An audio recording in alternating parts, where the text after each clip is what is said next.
Here's an experiment for you. Take passionate experts in human resource technology. Invite cross-industry experts from inside and outside HR. Mix in what's happening in people analytics today. Give them the technology to connect. Hit record. Pour their discussions into a beaker. Mix thoroughly. And voila, you get the HR Data Labs podcast, where we explore the impact of data and analytics to your business.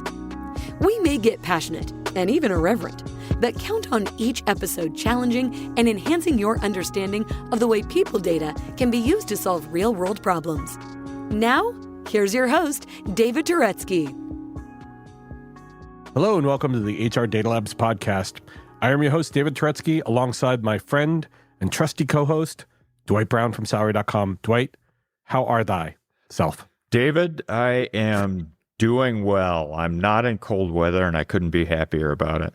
Well, it's cold by our standards here, but, you know. Yes, well, it's very cold here, and there's snow on the ground. And by the time this actually comes out, it's been a little more than a month, I'm sure there'll be more snow on the ground. Lucky you. Yeah, great. Well, you know, people say they love to have seasons. I don't, but there you go. So a couple things that I think everybody knows that we do these end of season podcasts, and this is the end of season 6. And I'm kind of sorry to see this one go because we covered an enormous amount of ground this season. We're going to talk about that coming up, and we'll talk a little bit about some of the ways in which we hope season 7 goes. I know it's early on, but we'll talk a little bit about that. But Dwight, before we get there, what's one fun thing that has happened to you over the last 6 months that no one knows about Dwight Brown? Let's see here. Okay, so I can't remember if I have ever talked about being a paraglider on this. Oh, yes, you have a million times. A million times. Okay, yeah.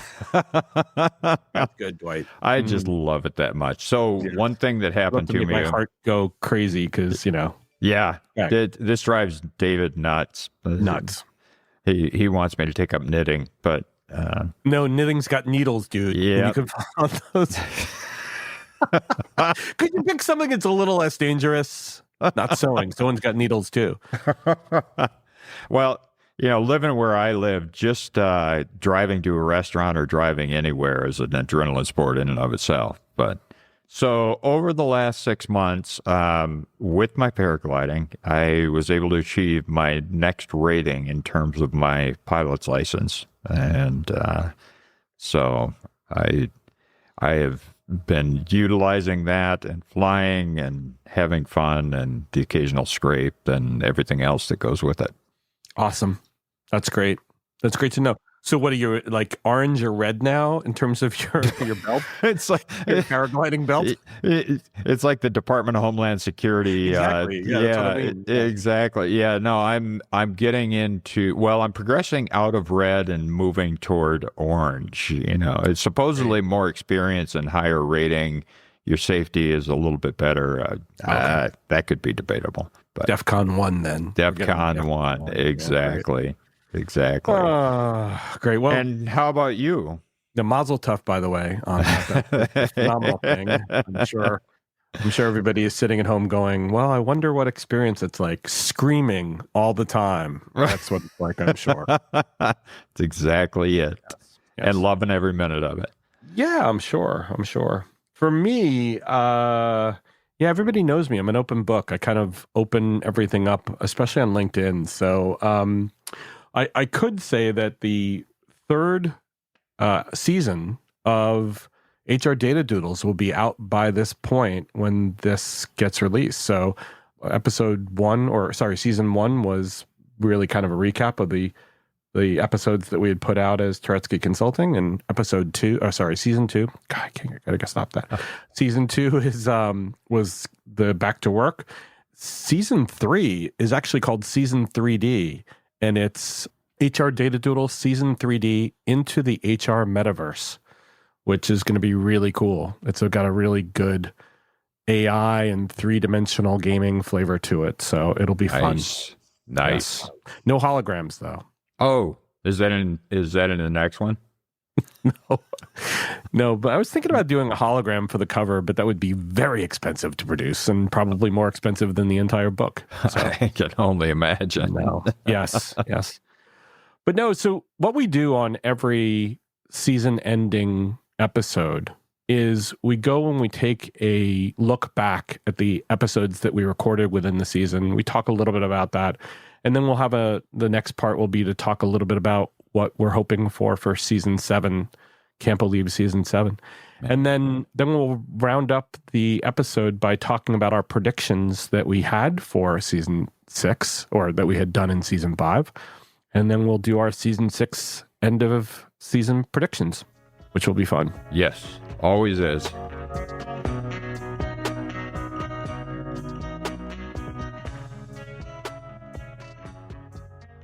So, Dwight, let's talk a little bit about season 6. It was a very big season because not only did we have a bunch of episodes, in fact, we had more than our normal 25, because if you actually look at the number of episodes that we did, I think we did 34 episodes because we had a bunch of bonus episodes that were in there too. Mm-hmm. And so we, instead of doing what we had done in the past, which was stretch our HR technology episodes over a season, we actually embedded them into every Tuesday. So we release on Thursday and we release on Tuesday. So this year we chose to put them in and sprinkle them in as kind of bonus episodes. So they don't get counted into our episodes, but they're bonus. And so they do increase the number of episodes that you can listen to. Mm-hmm. And so we had some fascinating ones, but this time we actually had 34 episodes in season 6. Hey, this is William Tincup, and I'd like to talk to you a little bit about Practitioner Corner podcast. It's a wonderful podcast about the journey, the paths of how practitioners, both HR and TA, kind of go from high school, college, all the way to where they are right now. Some of the things that they've learned, how they've been successful, people that thrive around them, etc. It's a fun podcast. You'll love it. You'll learn from it. Subscribe to it. Thanks. Doesn't seem like it, does it? No, it really doesn't. In fact, when I was looking back, I was scrolling down and it just kept going and going and going. I'm like, did we really have this many episodes? Yeah, and we did. And a lot of content, a lot of good, diverse content. It was surprising, actually, how diverse the content was. But, I mean, if you look at with this episode, it will be 159 episodes. Yep. That we have produced and released. We've covered an incredible amount of range in the world of human resources, human resource technology, data, and process. Yeah. It's nice. You know, it's interesting now that we've got 159 episodes of runway behind us. We now are able to actually look back toward the beginning and see how things have changed, how much they've changed just in that, what is it, about 3 years that we've been doing this all together? Yeah, a little more than 3 years. Yeah. Well, what's fascinating is, to go back to the original roots of the podcast, it was supposed to be about HR data analytics, right? Yep. And, eventually we kind of veered off of that strict path and went more towards everything HR process, HR technology, compliance, other things, because that's the way that audience and the guests were pushing us. Right. It's okay. Yeah. We don't mind. We love it. Exactly. One area that I definitely think we have not stepped into as much or should are things like in the OD world. But we'll talk about that when we get to season 7 upcoming things. Yeah. Let's dive into season 6 a little bit and talk about, as you were saying, the variety of things we talked about. And what's fascinating is we started off season 6 by really staying with a topic that we had covered a lot of, which was diversity, equity, and inclusion and belonging. We covered off on pay transparency a lot. And then we started to veer into the world of artificial intelligence, because that was obviously one of the hotter topics that had started to really kind of peak its head up in the September timeframe. And I mean, yeah, we've been talking about AI a lot over the last couple seasons, but it really started in this series. Yeah. It really came up as being the hottest topic. Right. The whole Chat GPT thing really put it into fast forward from what it had been. And, I mean, it was moving fast before as it was, but that whole thing kind of upset the apple cart. It really did. And so we started to see, after several conversations about DE&I, we started switching over, and probably halfway through the season started focusing much more on the power of AI and how it was impacting the world of HR technology. Mm-hmm. And especially if you look at the HR technology episodes, the bonus episodes, I don't think we had one conversation in Las Vegas that didn't have AI as at least a small component of the conversation, although because everything at the HR technology conference had the letters AI in it. Right, exactly. Hey, my last name. Even outside the conferences, everything has AI. Everything. Yeah, Literally, yeah. So pervasive. My first name has AI in it, but the second name doesn't, Dwight. So there you go. But what I think this is going to be a trend that we're going to start to see happen more often now. And, I don't think you can ignore it, because it is going to impact our jobs, our lives at some point soon. Yeah. And while I don't think the robots are taking over yet, which we've talked about and which we'll probably talk about during our predictions, we can definitely see how they can help, right? Right. Yeah, I think we're stepping into something that's a lot like the Industrial Revolution. I think we are currently witnessing a momentous event like that. Oh yeah. And just like then, it's scary for people, and there's, we don't know where it's going to go, but you can see why it's such a hot topic for everything. Everybody's talking about it. Everybody's going to be impacted by it. And yeah, I think it's going to stay on the forefront of people's minds for quite a while. Absolutely. And we saw there were a couple of episodes that were actually focused on that. The one that we had with Al Adamson at HR Tech, the one we had with Mark Miller, which focused on AI impacting HR. A lot of those were not our first conversations about it, but they deeply kind of touched on, as you said, how are they going to impact us in the job we do. Yeah, exactly. And then, one of the other themes that was touched on very lightly, but was really impactful, was the episode that we had with Brian and Walt, which was on paychecks and payroll. And one of the things that we've kind of ignored, and there are some topics we just totally ignored throughout the entire HR Data Labs, and that one was payroll. And one of the reasons is because those two actually run a really phenomenal podcast called It's All About Payroll. And I was on their podcast 3 months ago, and they're just two brilliant guys. And what they're trying to do is demystify the world of payroll, not just for payroll practitioners who are in it every day, who are mystifying examples of the brilliant human beings that make sure we're paid correctly, but really trying to demystify it for others as well, especially in HR, so that we all understand how that happens, how it all affects the company, how it affects people. And so, I really enjoyed that conversation we had with them. It's interesting because much like AI, you're starting to hear a lot more about payroll, especially in terms of getting paid as you go. Yeah. And it's interesting to see, it was interesting to hear from them. And it's also interesting to see this trend in the market that we see playing out. And it's just another milestone in terms of where we are and where we're headed. And sure, you wonder, how much is that going to become the norm for people, and what's the primary driver of that? I think that's still playing out. Yeah, and it will play out. I mean, the technology is getting to that place where we can be more sophisticated about someone who earned $1, and then when do you release that dollar to them? Right. Because the more that the company holds that, they're earning the interest on that float because it's owed to the employee. And then when the employee gets paid, obviously that clears, right? And now the employee can do whatever they want with that money. So the technology is getting to a place where we're able much more real time to calculate and then pay that gross to net so that person can utilize the money they earned. Right. Exactly.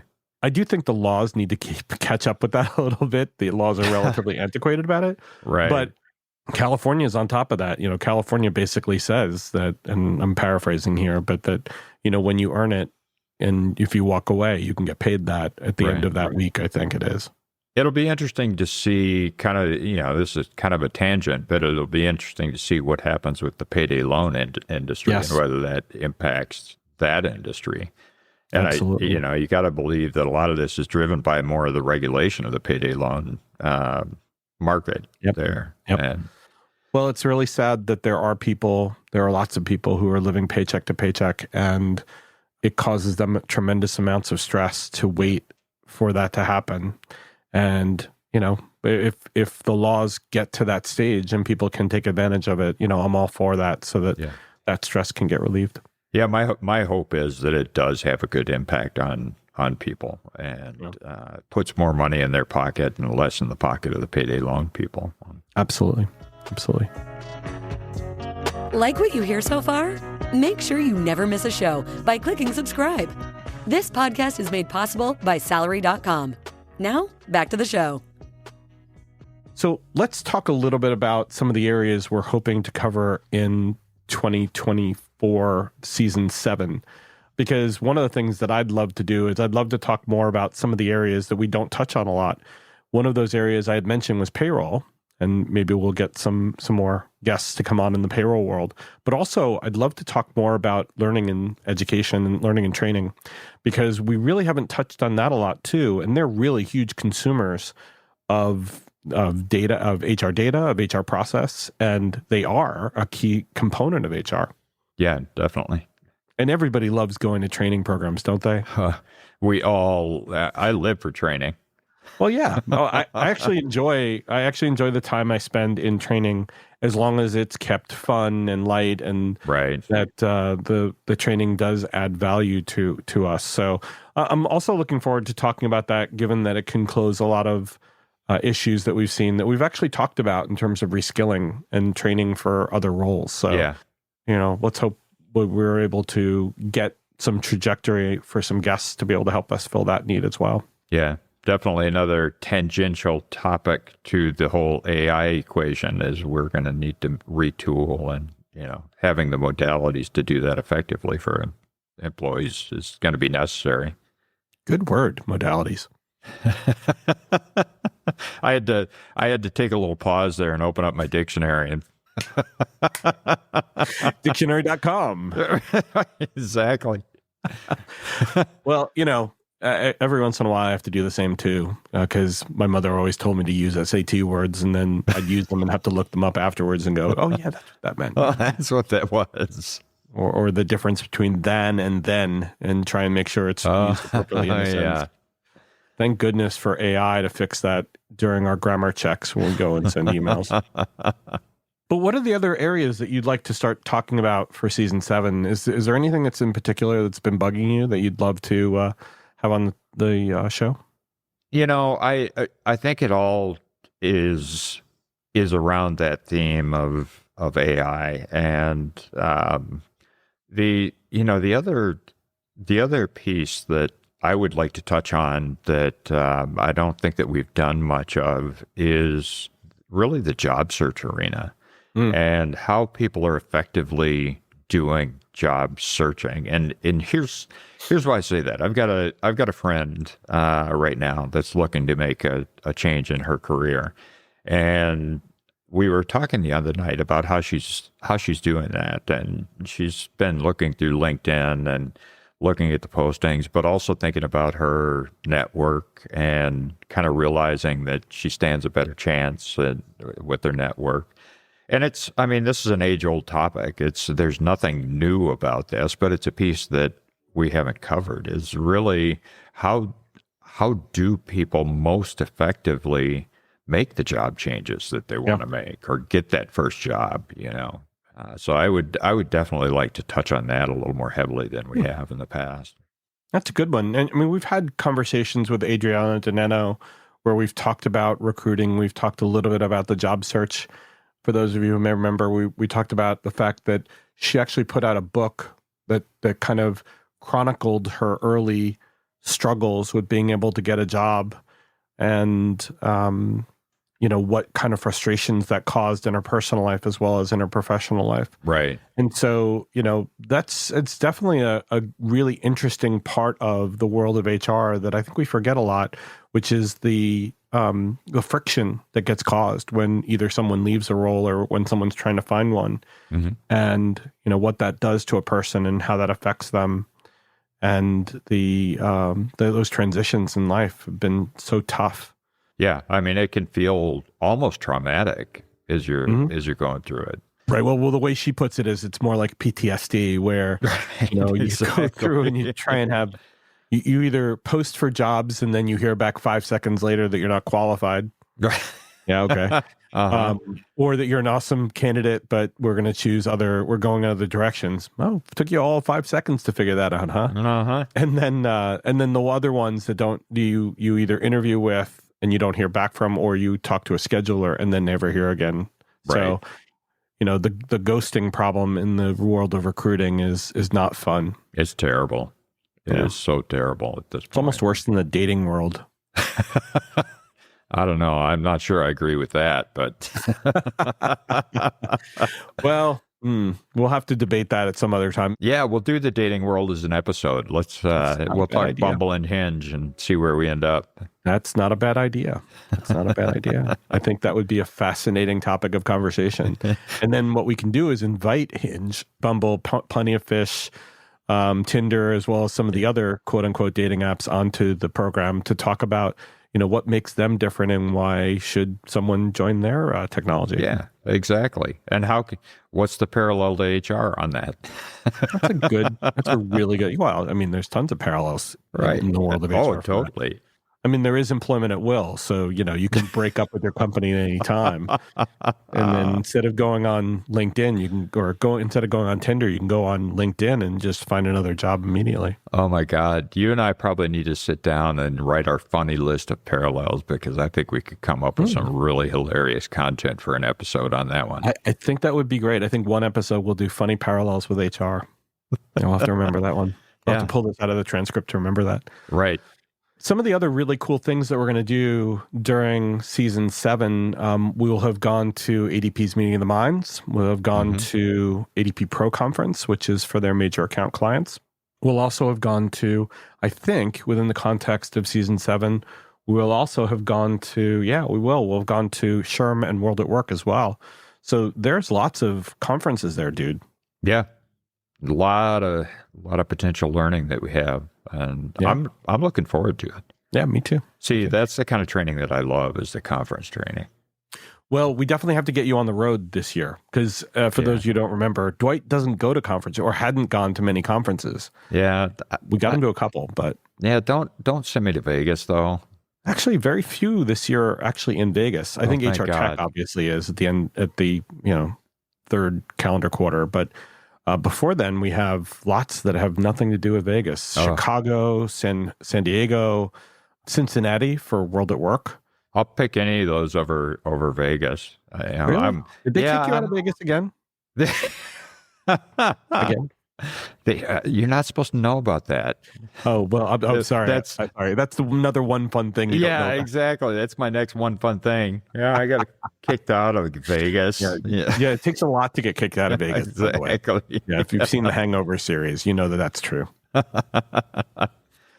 Yeah, no, Vegas is all right, but I'm one of those that's not as in love with it as a lot of people are. See, I've gone back and forth, but I actually love Las Vegas now, and I've embraced it. That's good. That's good. Hey, listen, it's the one place in the world that I can run down Main Street and, pretty much on a daily basis know that it's going to be warm enough to run, that it's not going to rain. What? So where I thought you were going with that was it's the one place in the world where you can run down Main Street naked. Yeah, no. Remember, this is not an E program. I know. I was like, oh God, where's he going with this? Where's he going with this? No one wants to see that, Dwight. Literally, no one wants to see me in that way. Space for radio. Yeah, space and everything for radio. Yeah, so they'd say the same about me. So, okay. Hey, are you listening to this and thinking to yourself, man, I wish I could talk to David about this? Well, you're in luck. we have a special offer for listeners of the HR Data Labs podcast. A free half-hour call with me about any of the topics we cover on the podcast or whatever is on your mind. Go to salary.com/HRDL consulting to schedule your free 30-minute call today. So let's move on to the next chapter of this episode, which is talking about our predictions for the last 6 months, because we had predicted certain things to have happened within the context of the season 6 timeframe. Let's do it. This is fun. This is. So, Dwight, let's start with your prediction. So your prediction, I'm going to go back in the Wayback Machine. It started at 2602, for those of you who are playing along at home. Season 5, episode 25, 2602 was the time frame. And Dwight said, as of 2750, my prediction is that we're going to see a whole lot of movement. We're going to see some movement over the next 6 months in terms of integration of AI, more advanced AI into the technology that we use on an ongoing basis. What do you think, Dwight? My fascination with AI that keeps coming through. It is. Yeah. It is. But I think that was a good one. I think we're going to give that one a big thumbs up. Seems like we definitely saw a lot of movement with it. And it's like we were talking about. Definitely. Everything's in hyperspeed at this point after the whole Chat GPT thing. Oh, yeah. So I think your prediction was spot on. So we're going to give you 100% on that one. I get the gold medal. You do. Now, let's see. Was mine equally as good? So we go to marker 3141 of that same episode, and here's what I said. I'm going to stay on track with pay transparency, that there's going to be more states that sign up for transparency, knowing full well this is an election season.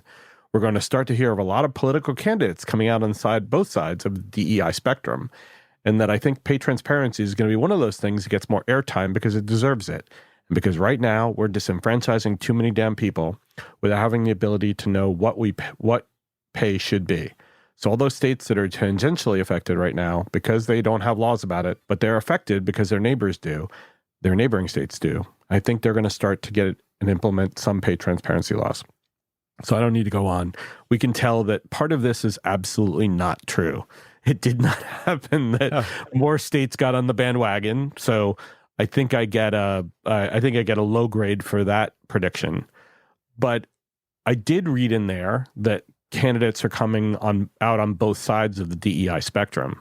Mm-hmm. So I can get partial credit on that, because we just saw 2 really huge announcements a few weeks ago, I think it was, that Bill Ackman, who is an activist investor who really gave the former Wharton president a lot of crap for their stance on anti-Semitism. Mm-hmm. He came out and was basically also saying that DEI programs were actually a form of racism. And then we saw Elon Musk come out afterwards and say, yeah, what he said. So, by the way, I think both of those people are full of crap, but okay. Well, yeah, but now we know that Elon Musk also is an illegal drug user, according to the Wall Street Journal. So that could... by the way, that's Dwight Brown's opinion. No, that's not my opinion.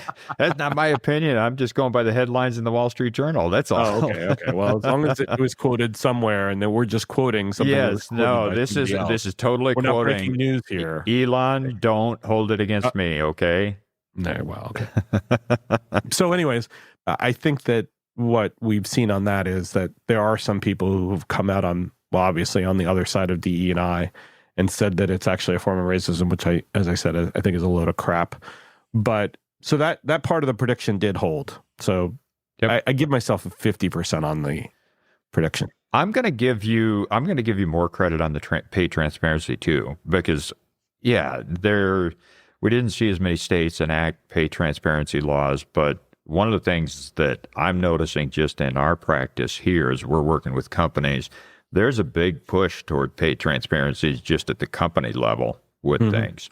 So I think people are getting the message, and I think it is moving forward. Yeah, it didn't come through legislation, but I'll give it to you with that.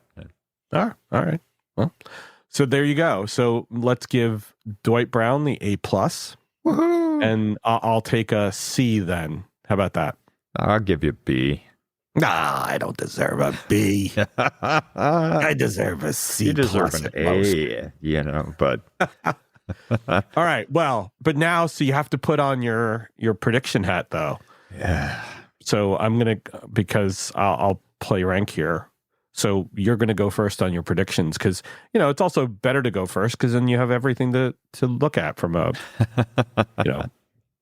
playing field perspective. Yeah, I can go first. So this actually plays a little bit off of what you predicted last time, but my prediction is that we're going to see a ton of upheaval in the ESG space as well as the DEI space. And, you named two events in the DEI space that really upset things. I think we're going to see a lot of upheaval, reversal, whatever you want to call it in the ESG arena. We're starting to see some of it. Actually, ESG and DEI, I'm putting those together. And we're seeing a lot of backlash with those. Mm-hmm. And I think that backlash is going to get worse and worse. Now, let me tell you the context, though, of what I see with this. I think it's all part of the life cycle of things like that moving forward. There's always going to be 2 steps forward, 1 step back. There's always going to be debate on both sides of the aisle. There's always going to be a very powerful group that pushes against it. And I think it's natural evolution. And so I don't see that, some might hear my prediction and say, well, he thinks that all this is going to go by the wayside and we're going to go back to the way we were. No, not at all. We're never going back to the way we were. We're going to keep moving forward with it. But this is just a natural part of the life cycle. So prediction for the near future, we're probably not going to see a ton of movement in the next 6 months, but I think we are going to see the movement. And I think that we're going to see it go on in perpetuity for many years to come. Okay, well, that's fascinating. I got to be honest with you. I love ESGs as a way of being able to provide people with a safe space to feel comfortable. Mm-hmm. And so I'm a big fan of them. As am I. But there's a groundswell out there against them. And companies are getting really powerful pushback right now. In that space, and there are some companies that are totally doing away with the term ESGs. Okay.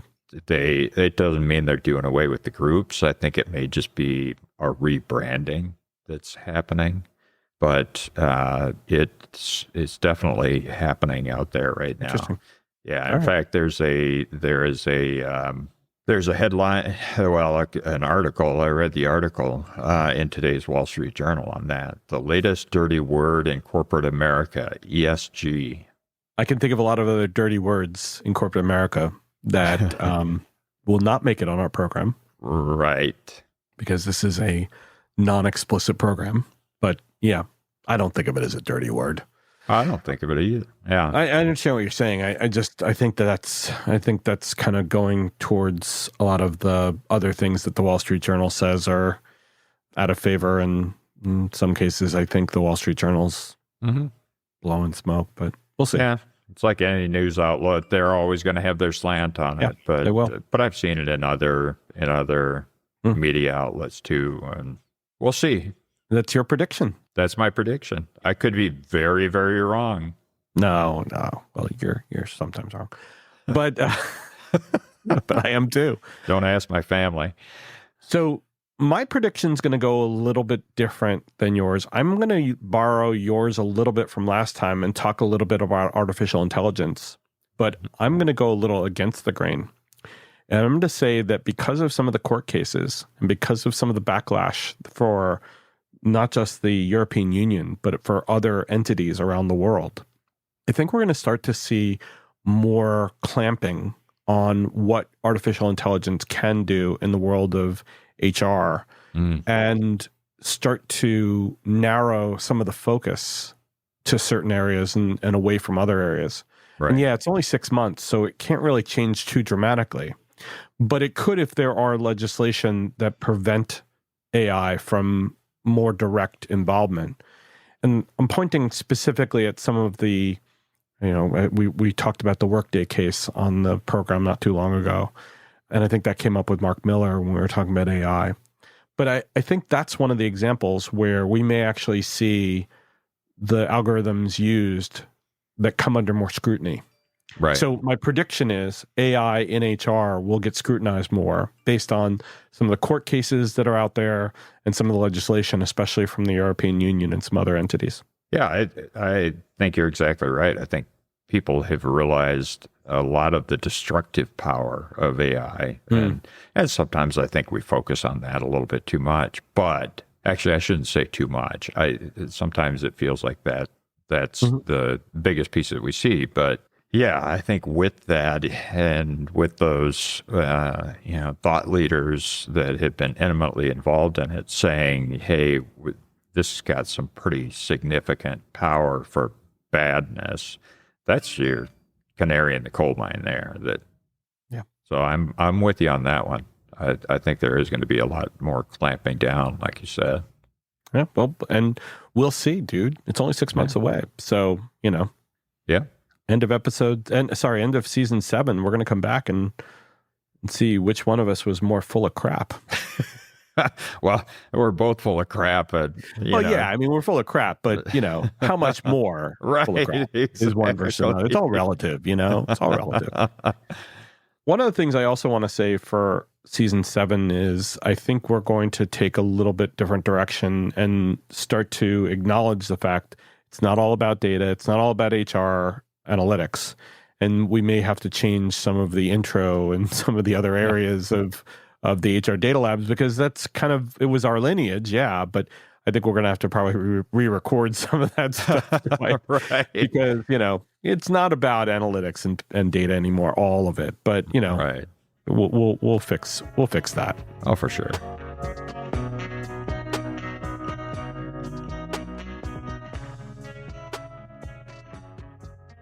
So, dude, is there anything else you want to bring up as far as the HR Data Labs podcast season 6, looking back? No, I mean, it's so cool being able to look back on almost 3 years worth of podcasting, how far the show has come. I mean, think of the coolness of all the guests that we've had on. And that's 159 people that we've talked to. Actually, in some cases, we've had 2 people that have been on. So it's more than that. And some pretty significant brain power that we've had the privilege of being able to be a part of. One of the other things that I would echo your sentiments and say, one of the other really cool things is we found out that the show is actually in the top 10th percentile of podcast globally as far as the number of downloads and the longevity of the podcast. So it's pretty amazing. Oh, of course, we're not Joe Rogan numbers here, so don't think I'm saying. But we must be hitting the mark of what people want, and that feels awesome to know that we're putting these things out there that people want to hear and that they're probably learning from. Heck, the fact that they're actually just listening to us, I'm sorry, everybody. If your ears have bled because of things I've said, I apologize. Yeah, they want to hear the guest, not us. Yes, definitely. So, we understand. It's okay.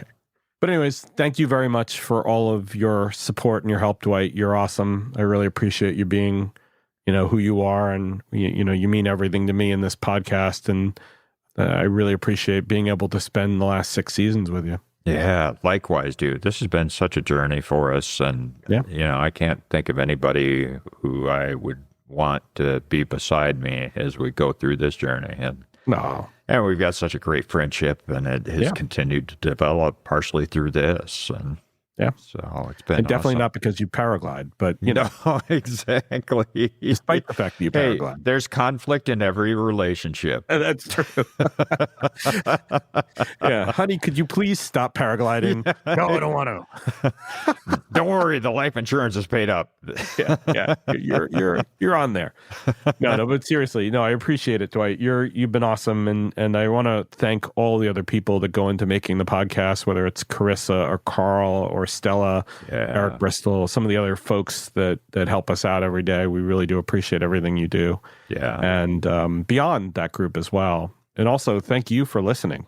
Yeah, we don't do this without actually having people who download this damn thing. So, yeah, our listeners are the best. Yes. And so thank you so much. We appreciate you. We love you. And if you want to hear something from us that you haven't heard that, or you want us to double down on, we're happy to do that as well. Just let us know. Take care and stay safe. That was the HR Data Labs podcast.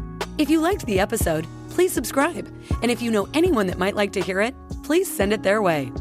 Thank you for joining us this week, and stay tuned for our next episode. Stay safe.